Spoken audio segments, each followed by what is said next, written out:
بسم اللہ الرحمن الرحیم.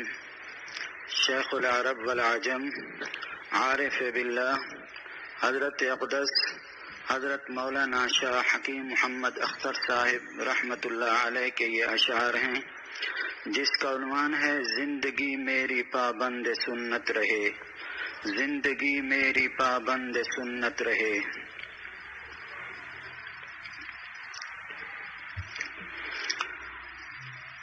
بس میرے دل میں تیری محبت رہے،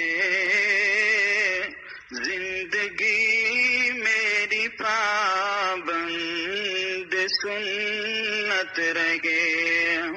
بس میرے دل میں تیری محبت رہے، زندگی میری پابند سنت رہے. سامنے ایسا خوف قیامت رہے، سب گناہوں سے میری حفاظت رہے. سامنے ایسا خوف قیامت رہے، سب گناہوں سے میری حفاظت رہے.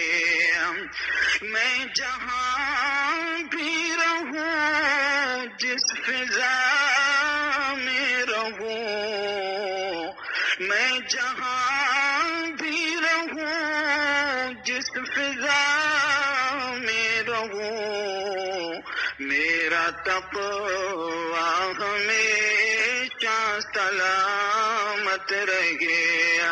میرا تقوی ہمیشہ سلامت رہے. میں جہاں بھی رہوں، جس فضا میں رہوں، میرا تقوی ہمیشہ سلامت رہے. ساری دنیا ہی سے مجھ کو نفرت رہے، ساری دنیا ہی سے مجھ کو نفرت رہے. بس تیرے نام کی دل میں لذت رہے، بس تیرے نام کی دل میں لذت رہے.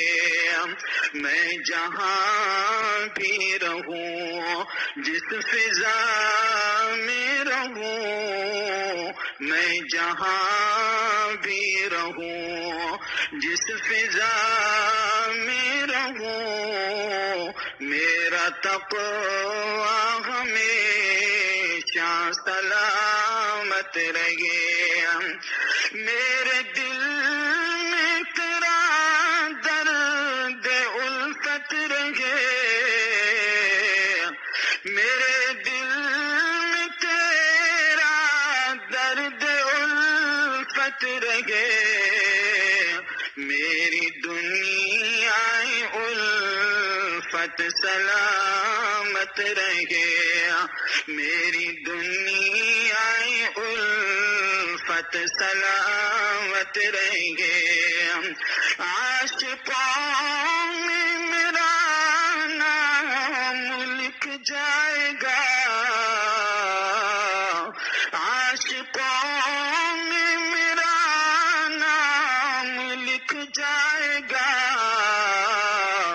اپنے اعمال پر گر ندامت رہے، اپنے اعمال پر گر ندامت رہے. تیری مرضی پہ ہر آرزو ہو فدا، تیری مرضی پہ ہر آرزو ہو فدا. اور دل میں بھی اسے کی نہ حسرت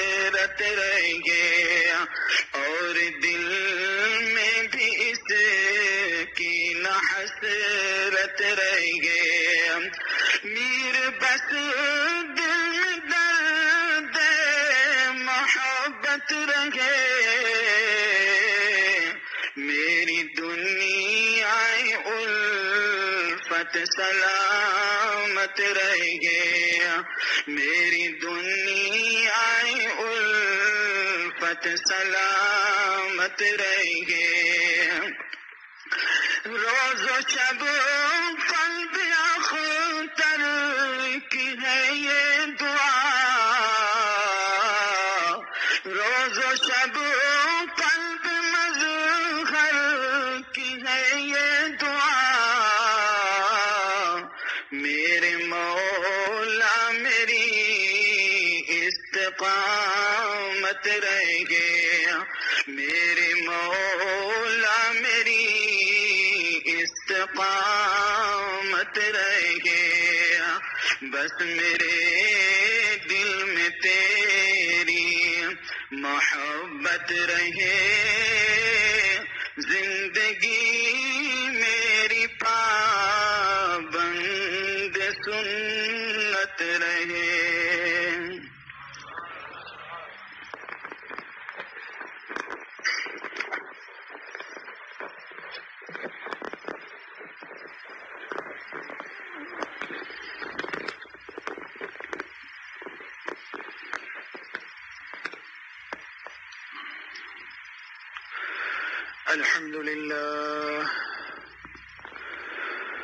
الحمد لله نحمده ونستعينه ونستغفره ونؤمن به ونتوكل عليه ونعوذ بالله من شرور أنفسنا ومن سيئات أعمالنا من يهده الله فلا مضل له ومن يضلله فلا هادي له ونشهد أن لا إله إلا الله وحده لا شريك له ونشهد أن سيدنا وسندنا وحبيبنا وشفيعنا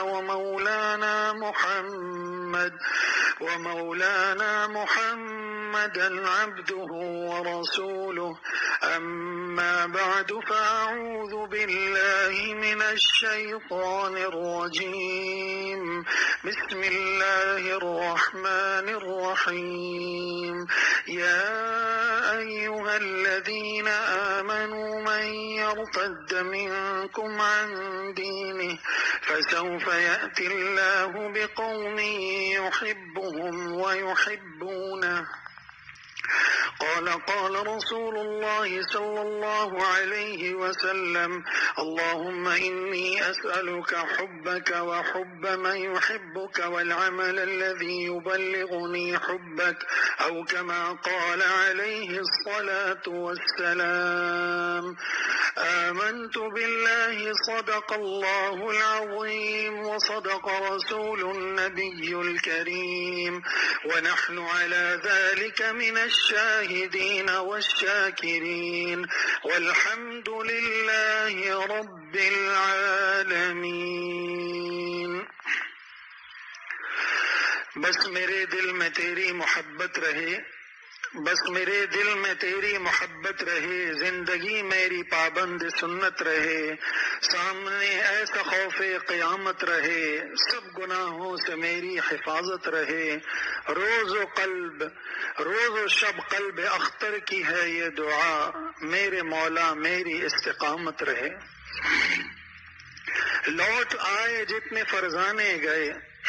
لوٹ آئے جتنے فرزانے گئے تاب منزل صرف دیوانے گئے مستند رستے وہی مانے گئے جن سے ہو کر تیرے دیوانے گئے مستند رستے وہی مانے گئے جن سے ہو کر تیرے دیوانے گئے آہ کو نسبت ہے کچھ عشاق سے آہ نکلی اور پہچانے گئے میرے عزیز و بزرگوں دوستو حق تعالی جل شانہ نے قرآن کریم میں ارشاد فرمایا کہ اگر تم ارتداد کی ذلت اور نحوست سے اپنے آپ کو محفوظ رکھنا چاہتے ہو اور حسن خاتمہ کی دولت اور نعمت سے اپنے آپ کو مسرور کرنا چاہتے ہو تو اس کا راستہ ایک ہی ہے، اہل محبت سے محبت شروع کر دو، اہل محبت کے پاس آنا جانا شروع کر دو۔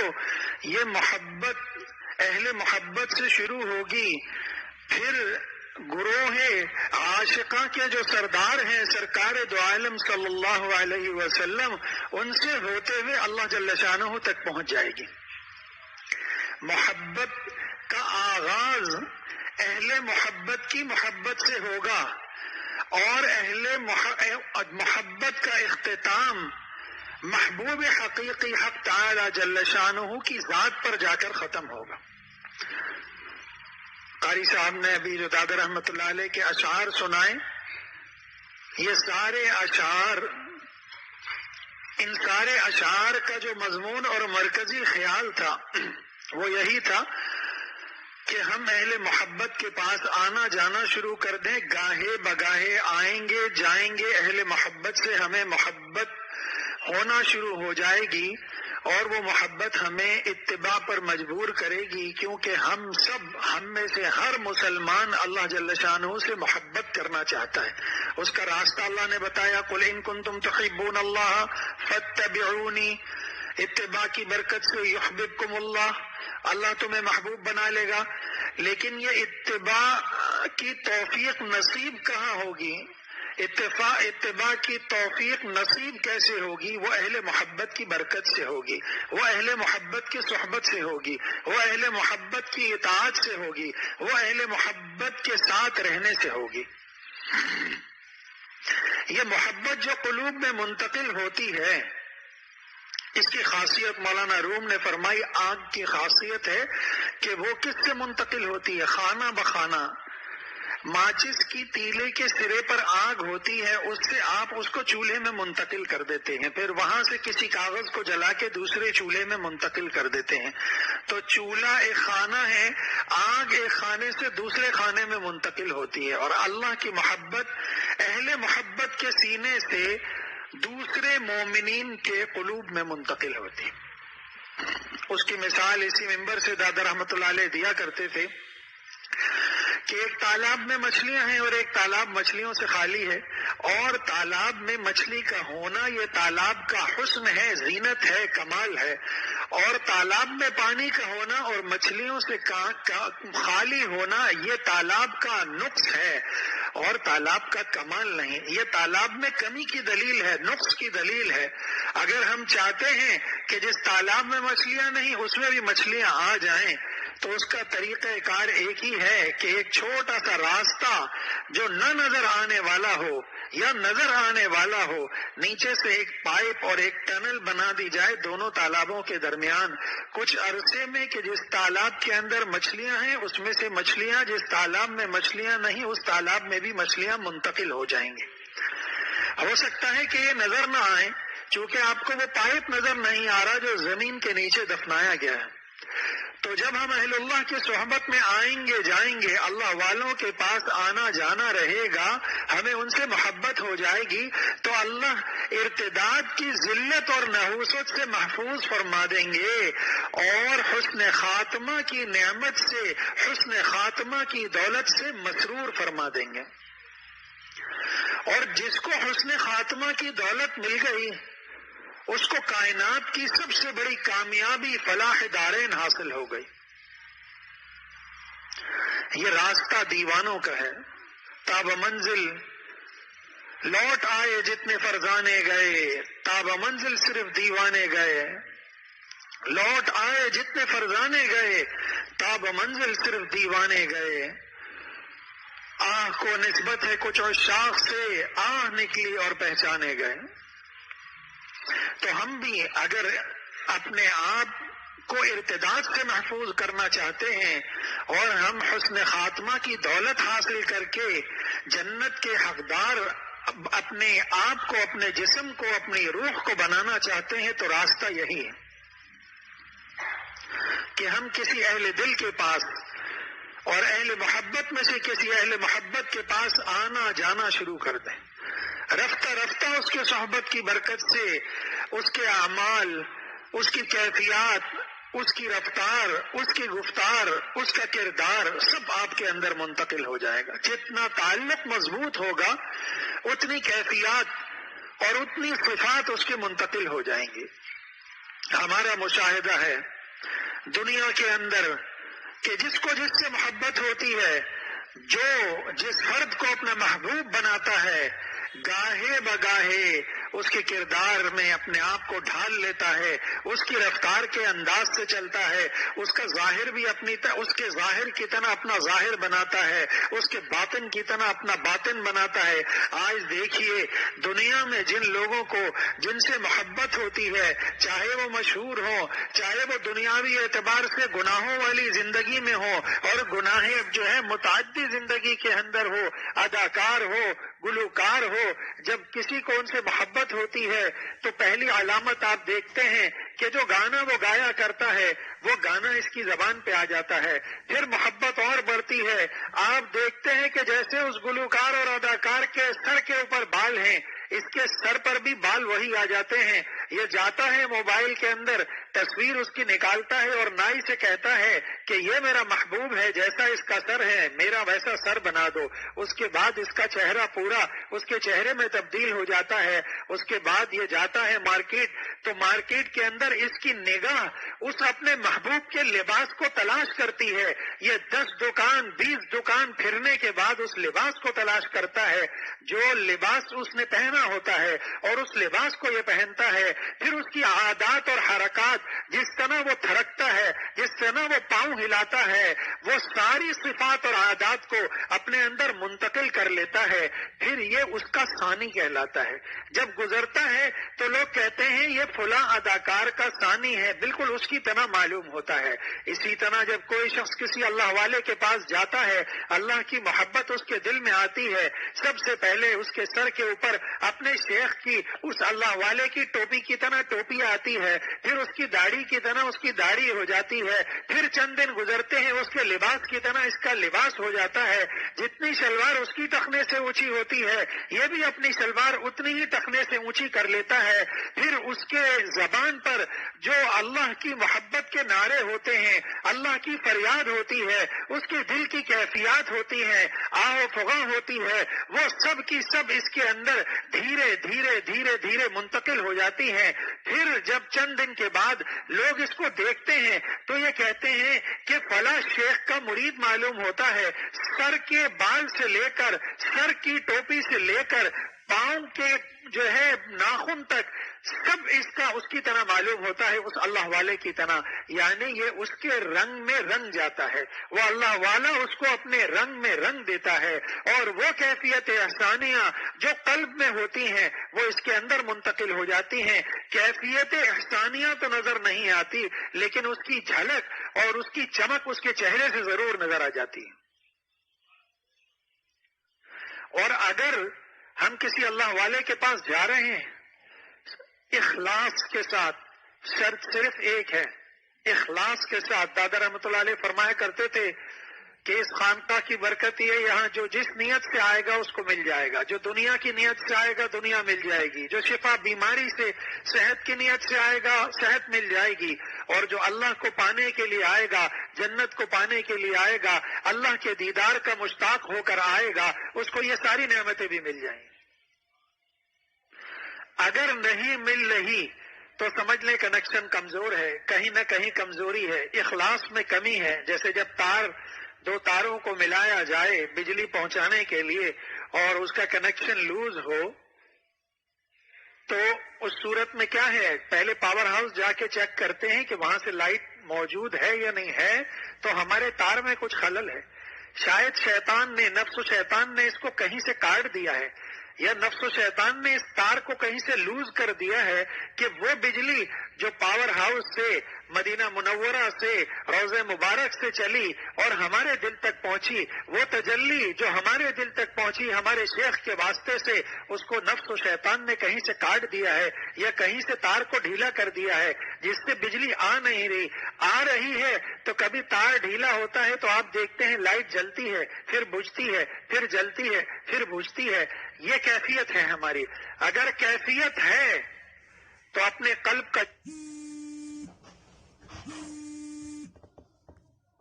کا جائزہ لیں اور اپنے اخلاص کو دیکھیں کہ ہم صدق نیت سے ان اہل اللہ کی مجالس میں آ رہے ہیں یا نہیں.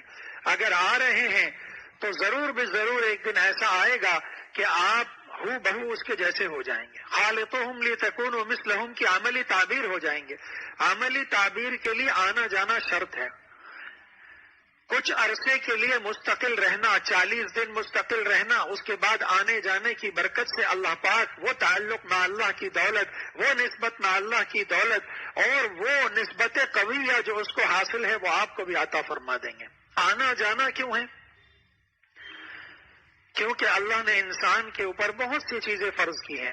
اس میں کمانا بھی فرض ہے، اس میں بیوی بچوں کی دیکھ بھال بھی فرض ہے، اس میں بیوی بچوں کے لیے جو ہے ان کی ضروریات کا خیال کرنا، ان کی دینی تربیت کرنا، یہ بھی اللہ نے ہر انسان کے ذمے رکھا ہے.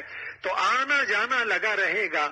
حضرت تھانوی رحمۃ اللہ علیہ فرمایا کرتے تھے جو لشتم پشتم بھی آتا جاتا رہے گا وہ بھی نامراد نہیں ہوگا، ناکام نہیں ہوگا. اگر کاملین میں نہ صحیح لیکن تائبین میں ضرور اٹھایا جائے گا. اور تائبین کے متعلق سرکار دو عالم صلی اللہ علیہ وسلم نے کیا فرمایا؟ التائب حبیب اللہ، اللہ کا محبوب ہوتا ہے توبہ کرنے والا. اور فرمایا التائب من الذنب کمن لا ذنب له، توبہ کرنے والا ایسا ہے کہ جیسے اس نے کبھی گناہ کیا ہی نہیں. لیکن وہاں بھی 6 شرائط کے ساتھ توبہ ہے جو بار بار بیان کی جاتی ہے کہ توبہ کے وقت ندامت ہو انسان کو، جو مالی حقوق وابستہ ہیں اس کو بھی ادا کرے، جو فرائض انسان سے چھوٹے ہیں، قضا ہے، نماز، روزہ، زکوٰۃ، اس کو بھی ادا کرے.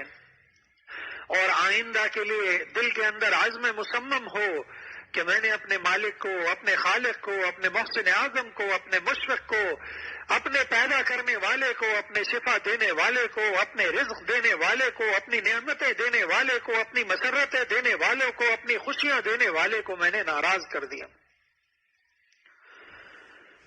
اور آخری شرط کیا ہے؟ جن اعضاء کو گناہوں میں ملوث دیکھا، یہ حضرت علی رضی اللہ تعالیٰ عنہ نے شرائط بتائی ہیں 6. جن اعضاء کو گناہ کرتے ہوئے دیکھا اس نے اب ان کو ثواب کماتے ہوئے بھی دیکھ لے. جن آنکھوں کو بد نظری کرتے ہوئے دیکھا اب اس کو تلاوت قرآن کرتا ہوئے بھی دیکھ لے. جس دل کے اندر بت تھے، جس دل کے اندر حسن بتا کے نقشے تھے، آج وہاں اللہ کی محبت اور معرفت بھی دیکھ لے. اس دل کو خاشع بھی دیکھ لے، اخلاق حمیدہ سے متصف دیکھ لے، اس کو اخلاق رذیلہ سے خالی دیکھ لے. اور جس زبان سے جھوٹ بولتا تھا، غیبت کرتا تھا، بہتان لگاتا تھا، اذیت دیتا تھا، گالم گلوچ کرتا تھا، اس زبان سے اپنے آپ کو تلاوت کرتا ہوا دیکھ لے، ذکر اللہ کرتا ہوا دیکھ لے. جب یہ 6 صفات پائی جائیں تو توبہ قبول. اور جب توبہ قبول تو آپ التائب حبیب اللہ، التائب من الذنب کمن لا ذنب له، آپ ایسے ہو گئے جیسے کبھی گناہ کیا ہی نہیں. اور یہی شیطان کی سب سے بڑی مایوسی ہے. شیطان جب سے نکالا گیا ہے، جب سے بنی آدم کو گمراہ کرنے کے لیے طرح طرح کی تدبیر اختیار کر رہا، اور اس کا سب سے خطرناک جال النساء وحبائل الشیطان. یہ عورتیں کیا ہیں؟ شیطان کا جال ہیں. وہ ان عورتوں کا شکار بھی عورتوں سے کرتا ہے اور مردوں کا شکار بھی عورتوں سے کرتا ہے. مردوں کو ان کے حسن میں مبتلا کر کے اور ان کو گمراہ کر دیتا ہے، راہ راست سے ہٹا دیتا ہے.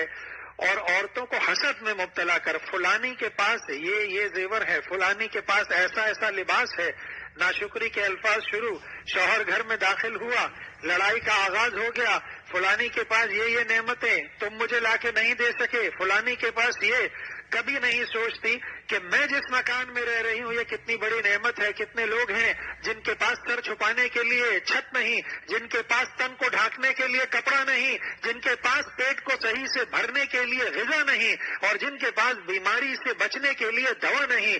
در بدر کی زندگی سڑکوں کے کنارے، روڈوں پر، جھونپڑیوں میں گزار رہے ہیں. ان کی تعداد بہت زیادہ ہے. اللہ نے تمہیں جو دولت دی ہے سر چھپانے کی، چاہے وہ 120 گز ہو، فلیٹ ہو، 240 گز ہو، 1000 گز ہو، لیکن نگاہ ہمیشہ اپنے سے اوپر کی طرف عورت کی شیطان ڈالتا ہے. اس کو ناشکری میں مبتلا کرتا ہے، اس کو حسد میں مبتلا کرتا ہے، اور ایک عورت کے ذریعے سے دوسری عورت کو شکار کر کے جہنم میں داخل کر دیتا ہے.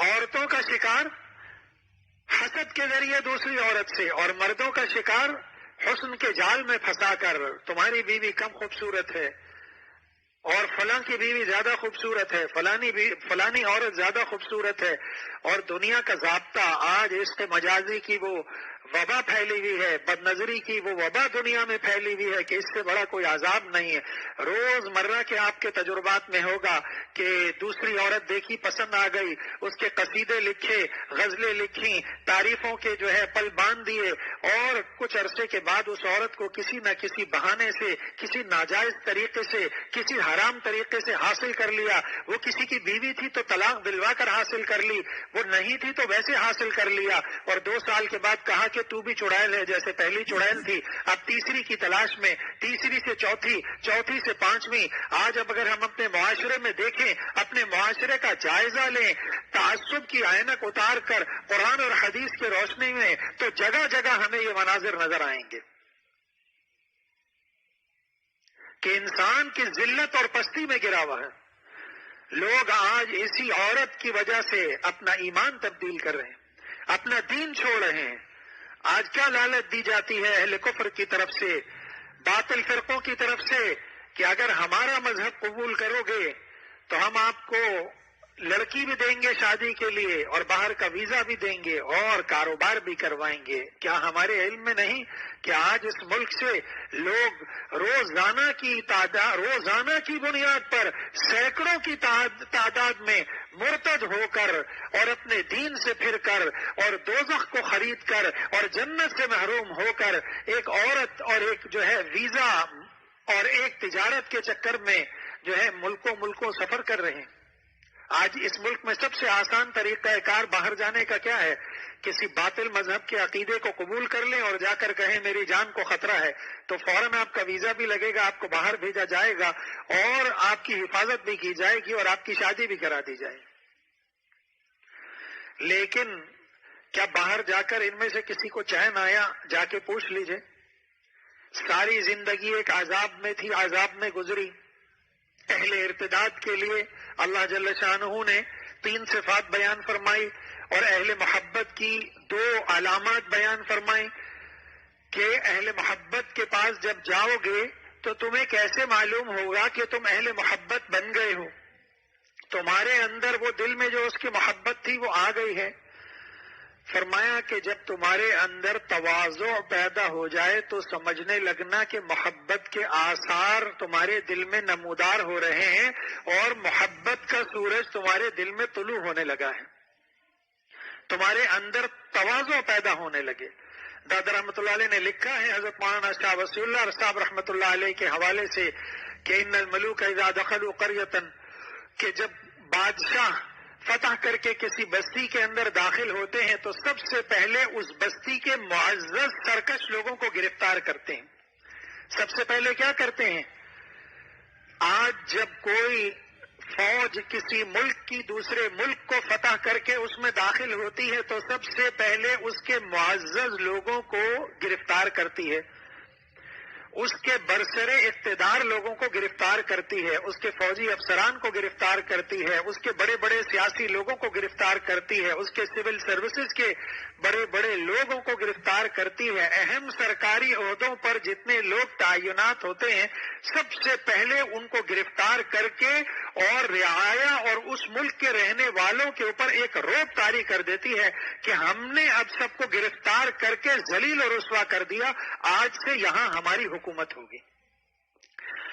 فرمایا بعینہ حق تعالی جل شانہ کی ذات جس کے دل میں آتی ہے، سب سے پہلے کبر کے بت کو گرفتار کیا جاتا ہے، پھر غضب کے بت کو گرفتار کیا جاتا ہے، پھر حسد کے بت کو گرفتار کیا جاتا ہے، پھر کینہ کے چودھری کو گرفتار کیا جاتا ہے، پھر اسی طرح دوسرے اخلاق رذیلہ جتنے ہیں ان سب کو گرفتار کر کے زنداں کے پیچھے دھکیل دیا جاتا ہے، اور اب علامت یہ ظاہر ہوتی ہے کہ اس کے اندر تواضع پیدا ہو جاتی ہے۔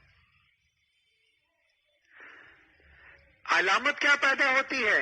اس کے اندر تواضع پیدا ہو جاتی ہے، تکبر ختم، اب عاجزی انکساری آ گئی، حسد ختم، اب اس کے دل کے اندر محبت اور الفت آ گئی، بخل ختم، اب اس کے اندر کیا آ گئی؟ غنا کی کیفیات پیدا ہو گئیں، اب یہ غنی ہو گیا اور خرچ اللہ کے راستے میں خرچ کرنے والا ہو گیا، اور اب اس کے اندر سے بزدلی ختم، اب شجاعت کی صفت سے اللہ نے اس کو متصف کر دیا۔ تو جب اللہ جل شانہ کی ذات پاک کسی بندے کے دل کے اندر داخل ہوتی ہے تو یہی صفات اس کے ساتھ بھی پیش آتی ہیں۔ یہ بندے کا دل کیا ہے؟ قلب عبداللہ عرش اللہ ہے۔ قلب عبداللہ کیا ہے؟ عرش اللہ ہے۔ بس شرط ایک ہے، مہمان، بہت سے انعامات، بہت سے اکرامات، بہت سے اعزازات اور بہت سے تحفے تحائف اپنی شان کے مطابق لے کر آتا ہے۔ دنیا کا دستور کیا ہے؟ جب ہم کسی کے گھر جاتے ہیں تو غریب سے غریب آدمی سوچتا ہے کہ میں اپنی حیثیت کے مطابق آدھا کلو مٹھائی کا ڈبہ لے لوں، کوئی چیز لے لوں، کوئی پھول لے لوں دینے کے لیے، کوئی اور تحفہ لے لوں۔ بڑا آدمی ہوتا ہے اس سے مہنگا لیتا ہے، اس سے بڑا آدمی ہوتا ہے اس سے بڑا تحفہ لیتا ہے۔ اور جب احکم الحاکمین دل کے اندر آتے ہیں تو اپنی شان کے مطابق کیفیات اور تحفے اور ہدایہ لے کر آتے ہیں، جس سے دل مسرور ہوتا ہے، جس کو حیات طیبہ سے تعبیر کیا ہے، جس کو حضرت تھانوی رحمۃ اللہ علیہ نے جس کا ترجمہ بالطف زندگی سے کیا ہے کہ اس کو کون سی زندگی ملتی ہے؟ اہل محبت کے پاس آنے کی برکت سے دھیرے دھیرے اس کی زندگی بالطف زندگی ہو جاتی ہے۔ اس کے دل میں جو بے چینی، بے قراری، بے سکونی، ٹینشن، ڈپریشن، اینزائٹی کا مریض آتا ہے اور کچھ دنوں کے اندر بغیر کسی دوا کے، بغیر کسی دنیاوی سبب کے یہ ساری کیفیات ختم ہونے کے بعد اس کے اندر سکون کی کیفیت آ جاتی ہے۔ دادا رحمت اللہ علیہ نے امین کی تعریف لکھی۔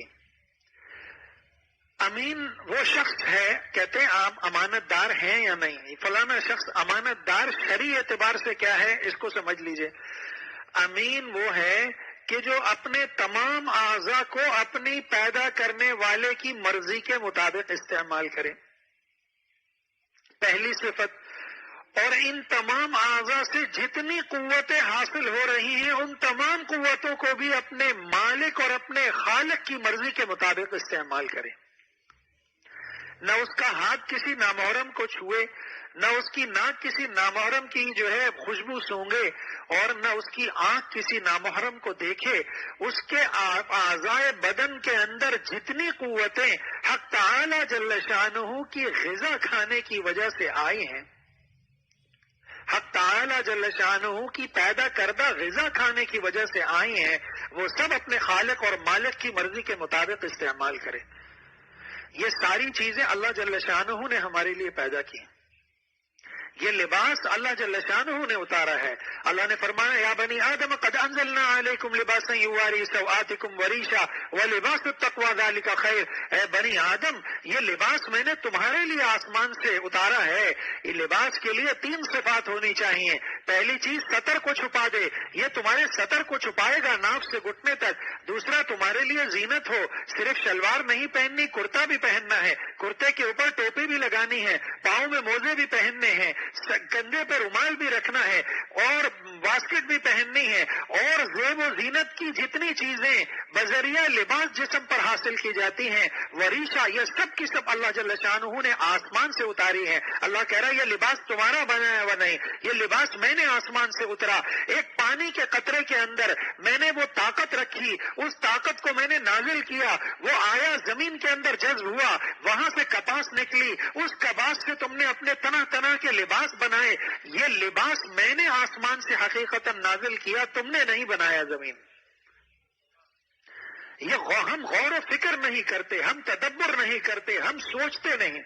یہ لباس آسمان سے اتارا ہوا ہے، یہ لباس نعمت خداوندی ہے، یہ لباس حق تعالی جل شانہ کا عطا فرمودہ ہے کہ انہوں نے ہمیں یہ لباس دیا، ہمیں بے ستر نہیں رکھا، ہمارے ستر کو چھپا دیا، ہمارے عیوب کو چھپا دیا۔ اسی لیے اللہ جل شانہ نے فرمایا، اور شریعت کا مسئلہ ہے کہ ہن لباس لکم وانتم لباس لہن، بیوی شوہر کا لباس، شوہر بیوی کا لباس۔ اس کے کیا مطلب کہ بیوی شوہر کے تمام عیوب کو چھپا لے اور شوہر تمام بیوی کے عیوب کو چھپا لے. ہن لباس لکم وانتم لباس لہن. لباس کی تعبیر پوری ہو گئی. اگر کہیں میاں بیوی میں یہ بات نہیں پائی جاتی، بیوی شوہر کے عیوب باہر بیان کرتی ہے، شوہر بیوی کے عیوب بیان کرتا ہے، تو آپ نے قرآنی تعبیر کو اپنے اوپر اپنایا نہیں. نہ ہن لباس لکم وانتم لباس لہن، نہ وہ آپ کے لیے لباس بنی نہ آپ اس کے لیے لباس بنے. اور لباس وہ نعمت ہے جو خدا تعالیٰ نے آسمان سے زمین پر نازل کی، جیسے رزق وہ نعمت ہے جو اللہ نے آسمان سے زمین کی طرف نازل کیا. اسی طرح اللہ نے کہا وَأَنزَلْنَا الْحَدِيدَ فِيهِ بَأْسٌ، یہ لوہا یہ بھی اللہ نے آسمان سے نازل کیا. یہ منزل من السماء نعمتیں ہیں، ان کی قدر کرنی چاہیے، ان کے بارے میں غور و فکر کرنا چاہیے، ان کے بارے میں تدبر سے کام لینا چاہیے. جب انسان غور و فکر کرتا ہے تو دھیرے دھیرے وہ اہل حق میں اور اہل عرفان میں اس کا نور عرفان، نور ایقان اس کو ایسا حاصل ہوتا ہے کہ کائنات کے ہر ذرے سے اس کو اللہ تعالیٰ کی معرفت نصیب ہوتی ہے. اس کو اس معرفت کے صدقے میں اللہ تعالیٰ کی عظمت نصیب ہوتی ہے. اس عظمت کے صدقے میں اس کو اللہ تعالیٰ کی محبت نصیب ہوتی ہے. اس محبت کے صدقے میں اس کو اللہ تعالیٰ کے احکامات کی کامل اطاعت نصیب ہو جاتی ہے. جب تک معرفت نصیب نہیں ہوگی عظمت نصیب نہیں ہوگی، اور جب تک عظمت نصیب نہیں ہوگی تو محبت نصیب نہیں ہوگی، اور جب تک محبت نصیب نہیں ہوگی اطاعت نصیب نہیں ہوگی. ہم نہیں جانتے، ہم اچانک کہیں جائیں مسجد میں، کوئی تعارف کرا دے کہ یہ فلاں بزرگ ہیں، یہ کیا ہے فلاں بزرگ ہیں، تو جو ہم اپنے بالکل اعضائے رئیسہ کو ڈھیلا ڈھالا کر کے غفلت میں بیٹھے تھے ایک دم چونک جاتے ہیں، ہمارے سارے اعضاء تن جاتے ہیں، ہم فوراً معذرت کرتے ہیں، ہاتھ ملاتے ہیں، ہاتھ چومتے ہیں. معرفت پیدا ہوئی، عظمت پیدا ہو گئی، عظمت پیدا ہو گئی، محبت. اب جب وہ مسجد سے باہر نکل رہا ہے تو ہم کہتے ہیں حضرت آپ کی چپل کہاں ہے، ہم چپل اٹھا لیں. اس کے بعد کامل اطاعت نصیب ہو جاتی ہے. اب اگر وہ کہیں کہ بھائی میرے ساتھ چلیں فلاں کام کریں، آپ کی شلوار ٹخنے سے نیچے ہے میاں یہ تو حرام ہے اس کو اوپر کریں، تو اس معرفت کے صدقے میں جو عظمت اور محبت نصیب ہوئی فوراً اطاعت نصیب ہو جاتی ہے. ہم جو پیچھے ہیں اللہ کے راستے میں، منازل قرب الہیہ میں ہمیں کوئی منزل نہیں مل رہی. ہمارے اندر صرف ایک چیز کی کمی ہے، غور و فکر کی. جہاں غور و فکر کی نعمت مل گئی، جہاں تفکر کی نعمت مل گئی، بس معرفت کا حصول شروع ہو جائے گا. معرفت کا حصول جو ہی شروع ہو جائے گا عظمت آنی شروع ہو جائے گی، اور عظمت جو آتی جائے گی محبت نہیں ہوگی تو آ جائے گی، اور اگر موجود ہوگی تو اس میں ترقی ہوتی جائے گی. پھر اس کے بعد کامل اطاعت خود بخود ہوگی. پھر کسی کو آپ فضائل بیان نہیں کرنے پڑیں گے کہ تہجد کی یہ فضیلت ہے، ایسی محبت ہوگی فجر میں خود آنکھ کھل جائے گی، تہجد میں خود آنکھ کھل جائے گی، اشراق کے لیے خود کھڑے ہو جائیں گے، چاشت اوابین کی نعمت بھی مل جائے گی. یہ نفلی عبادات اللہ تعالی کی محبت کا حق ہے. یہ نفلی عبادات کیا ہیں؟ اللہ تعالیٰ کی محبت کا حق ہے. اس کا اہتمام ہونا چاہیے. اس کا کیا ہونا چاہیے؟ ہمارے اندر صرف غور و فکر کی کمی ہے. مسلسل غور و فکر سے کام لے، سوچے، دن رات انسان سوچے یہ آسمان کس نے بنایا؟ اللہ نے بنایا. الدنیا خلقت لکم وانتم خلقتم للآخرہ، یہ تو اللہ نے میرے لیے بنایا ہے. یہ چاند کس کے لیے بنایا؟ اللہ نے میرے لیے بنایا ہے، مجھے روشنی دے رہا ہے، اور کس کو دے رہا ہے نہیں دے رہا ہے اس سے مجھے کوئی غرض نہیں، مجھے تو فائدہ پہنچا رہا ہے. یہ سورج مجھے فائدہ پہنچا رہا ہے. میں جتنی غذا کھاتا ہوں یہ سورج پکاتا ہے، میں جتنی غذا کھاتا ہوں اس میں چاشنی، مٹھاس، یہ گنے کے اندر مٹھاس کس چیز سے پیدا ہوتی ہے؟ چاند کی کرنوں سے پیدا ہوتی ہے. اور یہ گنا پکتا کس سے؟ سورج کی کرنوں سے پکتا ہے. یہ چاول میں اجناس میں مٹھاس، یہ آم کی مٹھاس کس سے پیدا ہوتی ہے؟ چاند کی کرنوں سے. اور یہ پکتا کس سے ہے؟ سورج کی شعاؤں سے. سوچے کہ اللہ نے پوری کائنات کو میری خدمت میں لگا رکھا ہے اور مجھے تو پیدا اپنی عبادت کے لیے کیا تھا، پھر میں کرتا کیوں نہیں ہوں؟ پھر میں 5 وقت کی نماز وقت پر مسجد میں با جماعت کیفیت احسانیہ کے ساتھ کیوں نہیں پڑھتا؟ میں نماز ایسے کیوں نہیں پڑھتا جیسے صلو کما رأیتمونی اصلی، رحمت للعالمین الرحیمین نے ارحم الراحمین کے کہنے پر ہم سے کہا تھا کہ نماز بھی تمہاری طرح پڑھی، قل ان کنتم تحبون اللہ فاتبعونی صلوا کما رأیتمونی اصلی، دن میں 5 دفعہ میں نے وہ والی نماز کیوں نہیں پڑھی جو سرکار دو عالم صلی اللہ علیہ وسلم والی نماز تھی؟ وہ کیفیت احسانیہ مجھے کیوں حاصل نہیں ہوئی؟ کیونکہ کچھ کمی ہے، غور و فکر اور تدبر میں کچھ کمی ہے۔ غور و فکر اور تدبر جوں جوں بڑھے گا معرفت کے دروازے کھلتے جائیں گے، اور معرفت کے ساتھ آخر میں کامل اطاعت کے دروازے کھلتے جائیں گے، اور یہی کامل اطاعت تو جنت بھی دلائے گی، یہی کامل اطاعت تو اللہ تعالیٰ کے دیدار سے بھی مشرف کرے گی۔ یاد رکھیں، بد نظری کے حرام ہونے کی ایک بڑی وجہ یہ بھی ہے، پورے قرآن کے اندر جگہ جگہ اللہ تعالیٰ کی پاکی بیان کی گئی ہے۔ نماز میں ہم کہتے ہیں سبحان ربی العظیم، سجدے میں جاتے ہیں کہتے ہیں سبحان ربی الاعلیٰ۔ اس پاک ذات کو ہم نے ان آنکھوں سے دیکھنا ہے تو سوچئے ان آنکھوں کو کتنا پاک رکھنے کی ضرورت ہے۔ ہم موبائل کی عیاشیوں بدماشیوں سے سڑکوں پر گزرنے والی حسینوں کو دیکھ کر اگر ان آنکھوں کو ناپاک کریں گے، ان آنکھوں کو پلید کریں گے، ان آنکھوں کے ذریعے دل کو پلید کریں گے، تو پھر قیامت کے دن حق تعالی جل شانہ کے دیدار سے پوری طرح کیسے لطف اندوز ہوں گے؟ جو پوری طرح لطف اندوز ہونا چاہتے ہیں، کائنات میں سب سے بڑی نعمت یہ حق تعالی جل شانہ کا دیدار ہے جو جنت میں نصیب ہوگا۔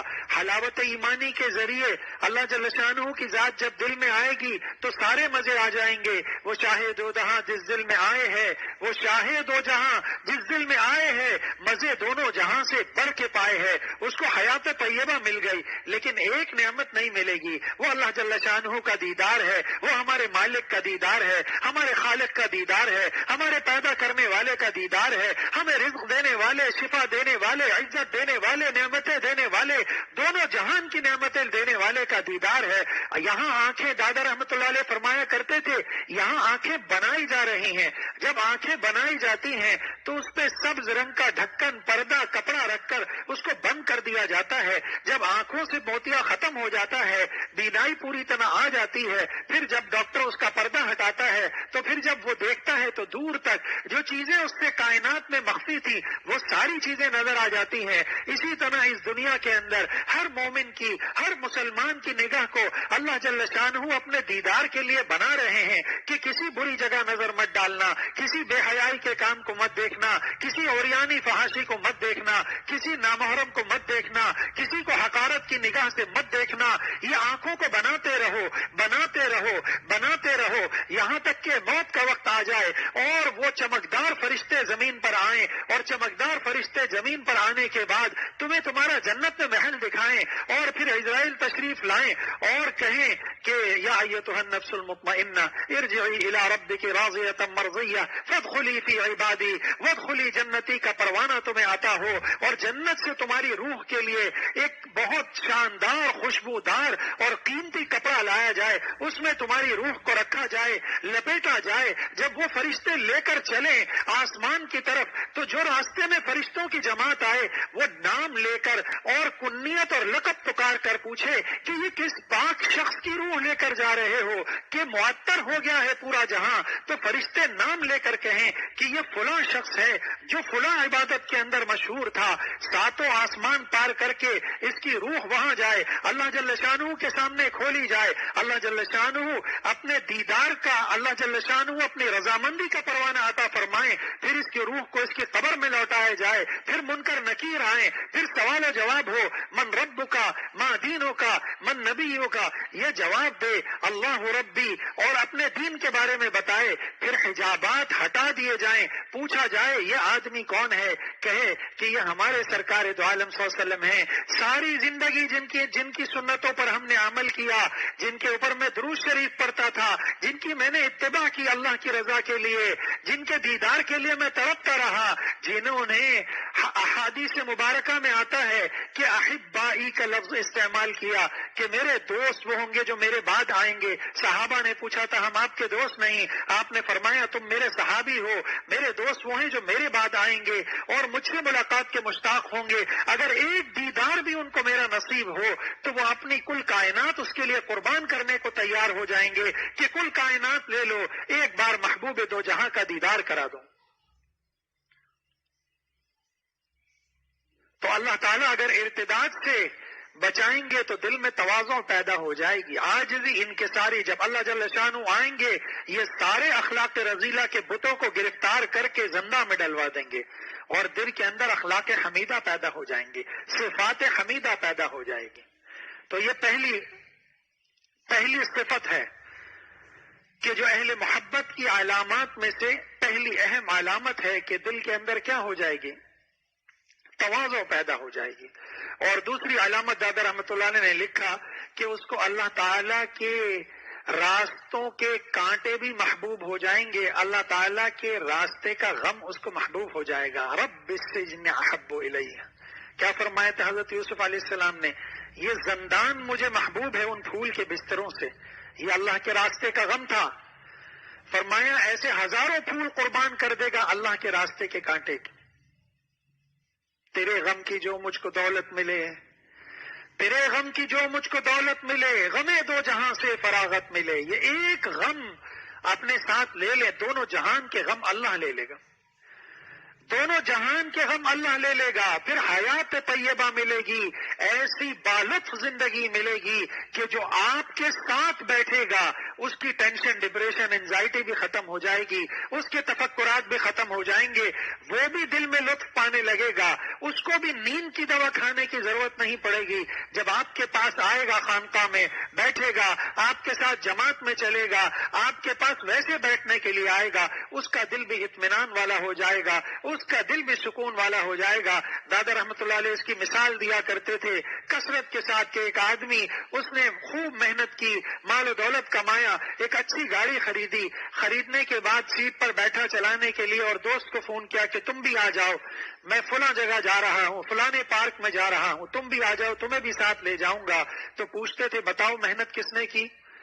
جس کی گاڑی ہے. اور بتاؤ یہ گاڑی خریدی کس نے؟ جس کی گاڑی ہے. اور فرمایا جو اس کا دوست ہے اس کو بلا کے گاڑی میں بٹھا رہا ہے.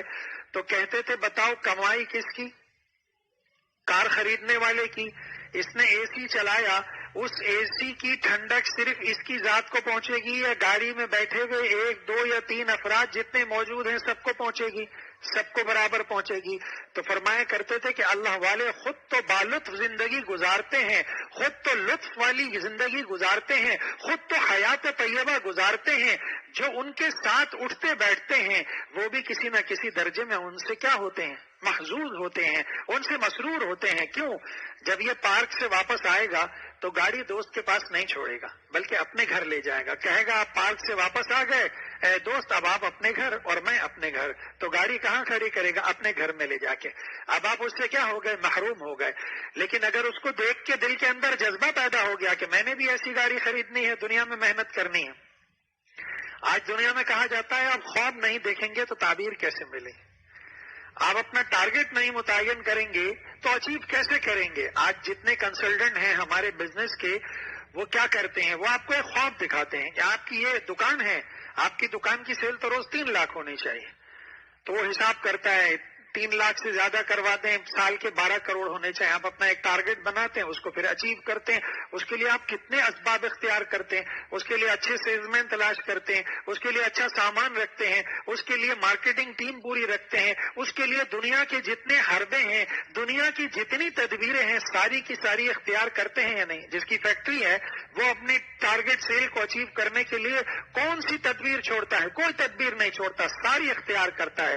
تو ہمارا جو ایک مومن کا ٹارگٹ ہونا چاہیے وہ ادنا درجہ کیا ہے؟ سب سے ادنا درجہ یہ ہے کہ ہمیں اپنے جسم کو، اپنی روح کو دوزخ کے عذاب سے بچا کر جنت میں لے کر جانا ہے اور ہمیں اللہ کی رضا کے مطابق 100% زندگی گزارنی ہے. یہ ہر مومن کا ٹارگٹ ہونا چاہیے، ہر مومن کی منزل ہونی چاہیے، ہر مومن کی مراد ہونی چاہیے اور اسی مراد کے ارد گرد اس کی ساری تدبیریں ہونی چاہیے. اس کا اللہ والوں کے پاس جانا، اس کا دعائیں کرنا، اس کا اعمال صالحہ کو اختیار کرنا، اس کا دیگر تدابیر اختیار کرنا، اس کا صدقہ اور خیرات کرنا، اس کا مخلوق خدا خدا کی جو ہے محبت کرنا مخلوق خدا سے، اس کے مخلوق خدا کے اوپر رحم کرنا، یہ ساری تدابیر ہیں کس کے لیے؟ کہ اللہ جل شانہ ہم سب سے 100% راضی ہو جائیں اور ہم اللہ جل شانہ کو ناراض نہ کر بیٹھیں کہ کہیں جنت کی نعمتوں سے محروم کر دیے جائیں اور دوزخ کی عذاب میں ہمیشہ کے لیے دھکیل دیے جائیں۔ اللہ پاک ہم سب کو محفوظ فرمائے۔ مومن کا یہ خواب ہونا چاہیے اور اس کی تعبیر کے لیے جتنی جد و جہد کر سکتا ہے کرے، جتنی دنیاوی کاموں میں کرتا ہے اس سے 1000 گنا زیادہ کرے۔ کیوں؟ کہ اللہ نے آخرت کی کامیابی کے لیے، آخرت میں فلاح کے لیے اور آخرت میں ترقی کے لیے کہیں دنیا کی ترقی کا ذکر نہیں فرمایا۔ غریب بھی جنت میں جائے گا اگر اعمال صالحہ کرتا ہے، اور امیر بھی دوزخ میں جائے گا اگر اعمال سیئہ کا مرتکب ہوتا ہے، گناہوں والی زندگی گزارتا ہے، ناشکری کرتا ہے۔ تو اللہ نے معیار حق جنت کے لیے مالداری اور محتاجی اور غنا کو نہیں بنایا، فقر و فاقہ کو نہیں بنایا۔ اللہ کے نبی نے تو فقر و فاقہ کو پسند کیا۔ جب آپ سے پوچھا گیا کہ آپ کے لیے مکے کے پہاڑوں کے سنگریزے سب سونے کے بنا دیے جائیں، آپ نے کیا کہا؟ مالی ولی دنیا، مجھے دنیا سے کیا لینا دینا، میرے بھائی انبیاء علیہم السلام اس سے پہلے جو آئے تھے وہ اس سے زیادہ مشقت والی زندگی گزار کر کے گئے۔ کم و بیش 1000 سال کے حضرت آدم علیہ السلام اور حضرت نوح علیہ السلام نے کیسی زندگی گزاری، دعوت کے کام کے لیے کیسی کیسی مشقتیں اٹھائیں، کیسی کیسی صعوبتیں برداشت کی، کیسے کیسے فقر و فاقہ اختیار کیا۔ خود دیکھ لیجئے سرکار دو عالم صلی اللہ علیہ وسلم کی زندگی کیسی تھی۔ آپ صرف نبی نہیں تھے، بادشاہ بھی تھے۔ اگر آپ چاہتے تو محل بنا دیے جاتے، آپ چاہتے تو مکہ کے سنگریزے سونے کے پہاڑوں میں تبدیل کر دیے جاتے، اگر آپ اپنی منشا ظاہر کرتے تو احد کے پہاڑ کو سونے میں تبدیل کر دیا جاتا، لیکن آپ نے اس کو قبول نہیں فرمایا۔ ایک بار حضرت عمر تشریف لائے، سرکار دو عالم صلی اللہ علیہ وسلم کھجور کی چھال پر تشریف فرما ہوئے تھے، میں وہ استراحت تھے، آپ اٹھے تو آپ کے جسم کے اوپر نشانات تھے چٹائی پہ سونے کی وجہ سے۔ حضرت عمر نے کہا کہ کیوں ایسا وقت نہیں آتا کہ اللہ تعالیٰ آپ کے اوپر نعمتوں کے دروازے کھول دے۔ یہ بات نہیں کہ اس وقت کے بادشاہوں کیسر و کسرا کے بادشاہوں کے پاس، دنیا کے دوسرے بادشاہوں کے پاس نرم بستر اور گدے اور تکیے نہیں تھے۔ آج کی دقیانوسی دنیا یہ کہتی ہے کہ وہ تو پرانی دنیا تھی جس کے اندر نعمتیں موجود نہیں تھی، آج سے زیادہ نعمتیں موجود تھیں۔ آپ سیرت کی کتابیں پڑھیے، آپ قرآن و حدیث پڑھیے، آج ہمارے یہاں 100 منزلہ بلڈنگ بن جاتی ہے، کتنا خوش ہوتے ہیں۔ آپ کو پتا ہے نمرود نے کتنی بڑی بلڈنگ بنائی تھی؟ آپ لوگوں کے علم میں ہے 3 لاکھ مستری کام کرتے تھے۔ یہ قدیم جب بلڈنگ کا وجود ہی نہیں تھا، جب 3 منزلہ بلڈنگ بڑی ہوتی تھی، 30 منزل بہت دور کی بات، یہ تفاسیر اس وقت لکھی گئی ہیں، لکھا 3 لاکھ مستری یا 2 لاکھ مستری اس کے اندر کام کرتے تھے۔ اس نے کہا میں بلڈنگ بناؤں گا اونچی، جب آسمان سے اوپر چلی جائے گی تو جھانک کر تمہارے خدا کو دیکھوں گا، اور اس نے بنائی۔ اور مختلف تفاسیر میں، بعضی تفسیروں میں لکھا ہے 3 میل، یعنی اگر آپ ادنا رکھیں تو 5000 منزلیں، ورنہ 10,000 منزلیں جب بنائی تو اللہ نے جبرائیل امین کو حکم دیا آہستہ سے پر مارو اس پر۔ انہوں نے ایک آہستہ سے پر مارا تو آدھی زمین گری خشکی پر اور آدھی سمندر میں جا کر گری۔ یہ کس ترقی کی بات ہم کر رہے ہیں؟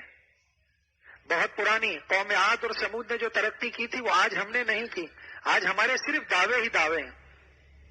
تو سرکار دو عالم صلی اللہ علیہ وسلم کو ساری نعمتیں مل سکتی تھیں، آپ نے ان نعمتوں کو استعمال نہیں فرمایا، نعمتیں کم استعمال کی، شکر زیادہ کیا۔ آپ کی اقتدا کی صحابہ نے نعمتیں کم استعمال کی، شکر زیادہ کیا۔ آج ہم نعمتیں زیادہ استعمال کر رہے ہیں اور شکر کی توفیق نہیں۔ غور و فکر کے بعد صبر اور شکر یہ بہت بڑی نعمتیں ہیں۔ ذکر و فکر اور صبر اور شکر یہ 4 بہت بڑی نعمتیں ہیں۔ جب انسان ذکر اللہ شروع کرے اور فکر آخرت شروع کر دے، فکر آخرت آئی اور دنیا کی جو اللہ نے نعمتیں ہمارے لیے بنائی ہیں اس میں جب غور و فکر کرے گا تو فکر آخرت پیدا ہوگی کہ یہ دنیا اتنی حسین ہے، اس دنیا میں اتنی نعمتیں تو جنت میں کیسی نعمتیں ہوں گی۔ اس کی برکت سے ذکر اللہ کی نعمت ملے گی، ذکر اللہ کی توفیق شروع ہوگی، اور اسی کی برکت سے صبر اور شکر کی نعمت پیدا ہوگی۔ اور جس مومن کے پاس صبر اور شکر کے 2 مضبوط بازو ہوں وہ منازل قرب الہیہ کے اندر اس کی پرواز بہت بلند ہوتی ہے. آپ کے صبر اور شکر کے جتنے بازو قوی ہوں گے اتنی منازل قرب الہیہ کے اندر آپ کی پرواز بلند ہوگی. جتنے آپ کے صبر اور شکر کے بازو کمزور ہوں گے آپ کی منازل قرب الہیہ میں پرواز اتنی کمزور اور نیچے ہوگی. جس پرندے کے بازو مضبوط ہوتے ہیں وہ بہت اونچا اڑتا ہے اور جس کے بازو بہت کمزور ہوتے ہیں وہ نیچے نیچے اڑتا ہے. تو مومن کی بھی یہی مثال ہے کہ مومن کو اپنے ان دونوں بازوؤں کو مضبوط کرنا چاہیے.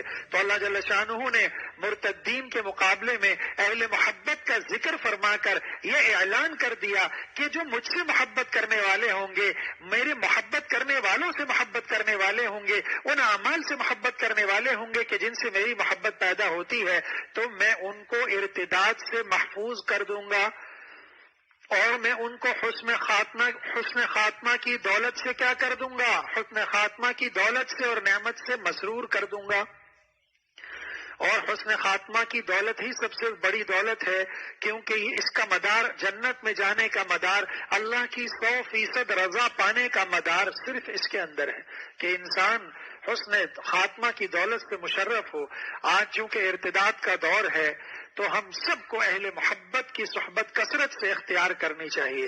اور اسی آیت میں یا ایھا الذین آمنوا من یرتد منکم عن دینہ فسوف یأتی اللہ بقوم یحبهم ویحبون اذلۃ علی المؤمنین اعزۃ علی الکافرین اور یجاہدون فی سبیل اللہ ولا یخافون لومۃ لائم. اللہ نے یہ صفت بیان کی کس کی؟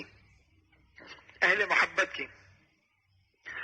اور اہل کفر کی بھی اللہ نے کچھ علامات اور صفات بیان کی ہیں. اہل ارتداد کی بھی کچھ علامات اور صفات بیان کی ہیں.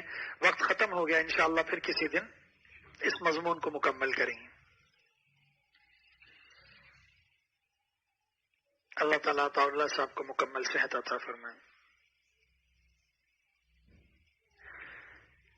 اللہ تعالیٰ ان کے پلاٹ کے متعلق بہتر فیصلہ فرما دے.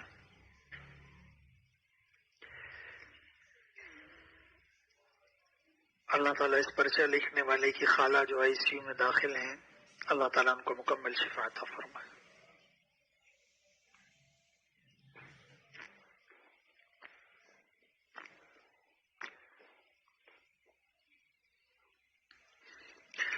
الحمد للہ رب العالمین والعاقبۃ للمتقین والصلاة والسلام على سید المرسلین نبینا محمد وعلى آلہ وصحبہ اجمعین.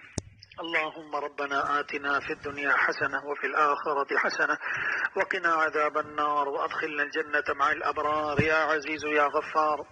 ربنا ظلمنا أنفسنا وإن لم تغفر لنا وترحمنا لنكونن من الخاسرين. رب اجعلني مقيم الصلاة ومن ذريتي ربنا وتقبل دعاء. ربنا اغفر لي ولوالدي وللمؤمنين يوم يقوم الحساب. رب ارحمهما كما ربياني صغيرا. ربنا هب لنا من أزواجنا وذرياتنا قرة أعين واجعلنا للمتقين إماما.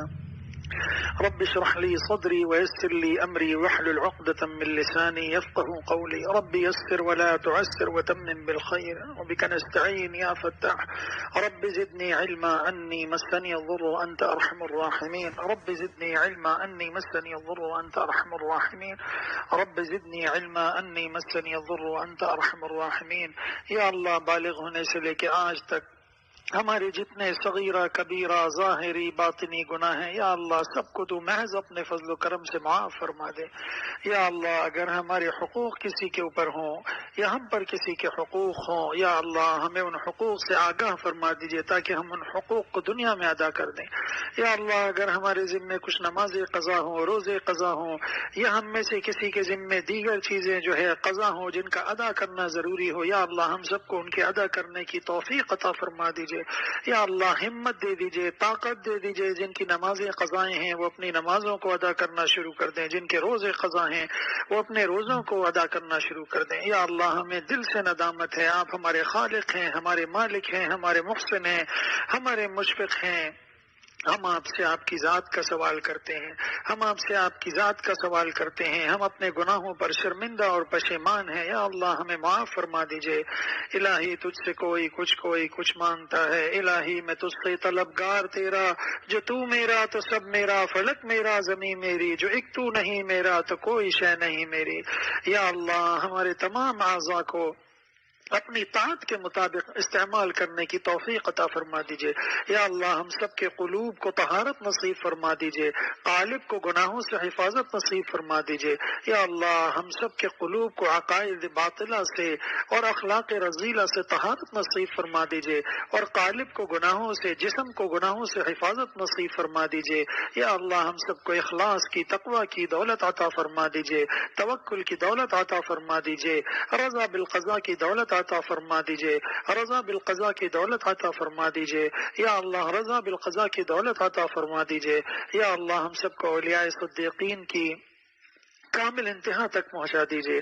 یا اللہ ہم سب کو اولیاء صدیقین کی خط منتہا تک پہنچا دیجئے۔ یا اللہ ہم میں سے کسی ایک کو بھی محروم نہ فرمائیے، ہم سب کو جذب فرما کر اپنا مقبول، اپنا محبوب بنا لیجئے۔ یا اللہ یہاں جو خواتین آئی ہوئی ہیں یا جو مرد آئے ہوئے ہیں، سب کو جذب فرما کر اپنا مقبول، اپنا محبوب بنا لیجئے۔ یا اللہ ہم میں سے کسی ایک کو بھی محروم نہ فرمائیے، ہم سب کے ساتھ خاص فضل کا، کرم کا، رحم کا معاملہ فرما دیجئے۔ یا اللہ ہم میں سے جس کے دل میں جو جائز حاجت ہو، جو جائز مراد ہو، ہم سب کو اپنی جائز مرادوں میں، جائز حاجات میں بامراد فرما دیجئے۔ آپ دونوں جہان کے مالک ہیں، دونوں جہان کے خزانے آپ ہی کے پاس ہیں، اور آپ ہی نے فرمایا انتم الفقراء الی اللہ، آپ ہی نے فرمایا ادعونی استجب لکم، آپ ہی نے فرمایا من لم یسأل اللہ یغضب علیہ۔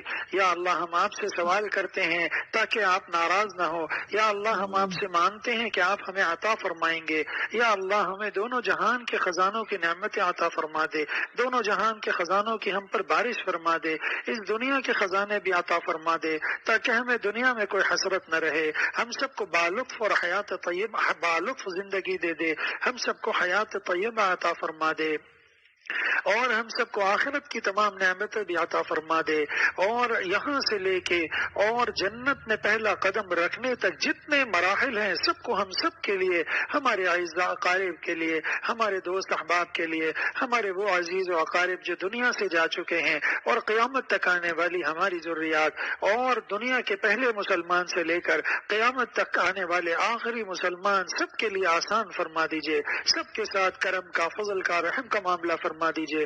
یا اللہ ہمارے والدین، اساتذہ اور مشائخ میں سے جو بھی اس دنیا سے جا چکے ہیں، سب کی بلا حساب و کتاب مغفرت فرما دیجئے، سب کے قبر کو جنت کے باغوں میں سے ایک باغ بنا دیجئے، سب کی ارواح کو علیین کے اندر انبیاء، صحابہ اور صلحاء کی ارواح کے ساتھ جمع کر فرما دیجئے، سب کی منازل کو آسان فرما دیجئے۔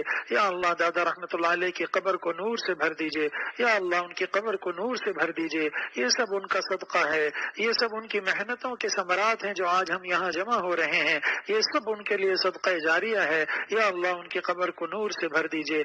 یا اللہ ہم میں سے جس کے دل میں جو جائز حاجت ہو پورا فرما دیجئے۔ یا اللہ ہم میں سے جو پریشان ہیں ان کی پریشانیوں کو دور فرما دیجئے۔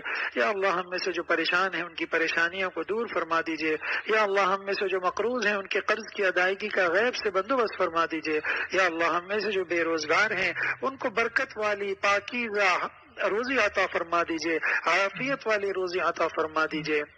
یا اللہ ہم میں سے جو مہنگائی سے پریشان ہیں سب کے مالوں میں برکت عطا فرما دیجئے، سب کو صحت عطا فرما دیجئے۔ ہم میں سے جو جسمانی یا روحانی طور پر بیمار ہیں، ہمارے اعزاء اقارب میں سے بیمار ہیں، ہمارے دوست احباب میں سے بیمار ہیں، یا اللہ پورے عالم میں مسلمان اور جتنے انسان بچتے ہیں جو بھی بیمار ہوں، یہ سب ہماری شامت اعمال کی وجہ سے ہے۔ یا اللہ سب کو محض اپنے فضل و کرم سے شفاء کاملہ عاجلہ مستمرہ عطا فرما دیجئے، سب کو شفاء کاملہ عاجلہ مستمر عطا فرما دیجئے۔ یا اللہ ہمیں اپنے فکر کی توفیق عطا فرما دیجئے، ذکر کی توفیق عطا فرما دیجئے، ہمیں صبر و شکر کی نعمتوں سے مالا مال فرما دیجئے، ہمیں جنت کے قافلے میں شامل فرما دیجئے۔ ہمارے اساتذہ، والدین اور مشائخ جو اس دنیا میں موجود ہیں، ہمیں ان کی قدر کرنے کی توفیق عطا فرما دیجئے، ان کے ذریعے سے جنت کمانے کی توفیق عطا فرما دیجئے، ان کے ذریعے سے آپ کی رضامندی کی توفیق عطا فرما دیجئے۔ وصلی اللہ تعالی علی خیر خلقہ محمد وعلى آلہ واصحابہ اجمعین برحمتک یا ارحم الراحمین۔